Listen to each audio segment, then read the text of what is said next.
வணக்கம். சற்று முன் கிடைக்கப்பெற்ற மிக முக்கியமான செய்தி ஒன்று வெளியாகியுள்ளது.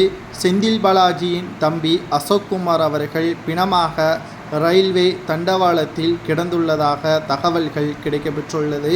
மேலும் காவல்துறை அதிகாரிகள் அமலாக்கத்துறை அதிகாரிகளிடம் தெரிவித்து உறவினர்களிடம் இது செந்தில் பாலாஜியின் தம்பிதானா என்பதை கண்டறிவதற்கான ஏற்பாடுகளும் செய்யப்பட்டு வருகிறது. செந்தில் பாலாஜியின் தம்பி அசோக்குமார் அவர்கள் கடந்த ஓராண்டுக்கு மேலாக தேடப்படும் நபராக நீதிமன்றம் அறிவித்திருக்கிறது.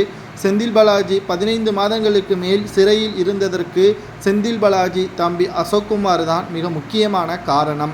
சட்டத்திற்கு விரோதமாக பண பரிவர்த்தனை, திமுக அமைச்சரவையில் பல கரும் புள்ளிகளுக்கு பல கோடிகளை பேரம் பேசியதும், கருப்பு பணத்தை பதுக்கி வைத்ததும் என்று சொல்லிக்கொண்டே போகலாம். திமுகவின் சித்து விளையாட்டுகள் அனைத்திலும் செந்தில் பாலாஜியின் தம்பி அசோக்குமாரின் பெயர் இடம்பெற்றுள்ளது. திமுகவே ஆட்சியவே கலைக்க வேண்டும் என்றால் அசோக்குமார் அவர்கள் கைது செய்யப்பட்டால் மட்டும்தான் இது சாத்தியமாகும் என்று கூறி 3 முறை சம்மன் அனுப்பப்பட்ட நிலையில் அவர் எங்கு இருக்கிறார் என்ற தகவல் அவரது குடும்பத்தினருக்கே தெரியாமல் இருந்தது. மேலும் திமுகவின் கஸ்டடியில் தான் இருப்பதாகவும் பல கட்ட சோதனைக்கு பிறகு அமலாக்கத்துறை அதிகாரிகளை கைவிடக்கூடிய நிலைமைக்குத்தான் இந்த வழக்கு விசாரணை அமைந்தது.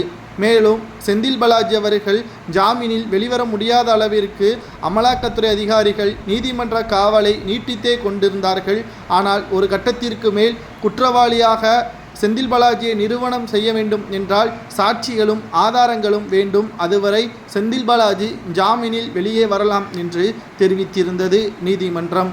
அந்த அடிப்படையில் தான் கடந்த சில மாதங்களுக்கு முன்பாக செந்தில் பாலாஜி அவர்கள் ஜாமீனில் பல நிபந்தனைகளுடன் வெளியே வந்தார். மேலும் இதுதான் மிக முக்கியமான காரணம் என்று கூறி அசோக்குமாரை தேடும் பணியில் ஈடுபட்ட மீண்டும் அமலாக்கத்துறை அதிகாரிகளுக்கு எந்த ஒரு நல்ல செய்தியும் கிடைக்கவில்லை. தற்பொழுது செந்தில் பாலாஜி அவர்கள் தனது தம்பி எங்கே இருக்கிறார் என்ற தகவலை கொடுக்க வேண்டும் என்பதற்காக அவரை ட்ராக்கும் செய்தார்கள் அமலாக்கத்துறை அதிகாரிகள். ஆனாலும் எந்த ஒரு தகவலும் கிடைக்கவில்லை.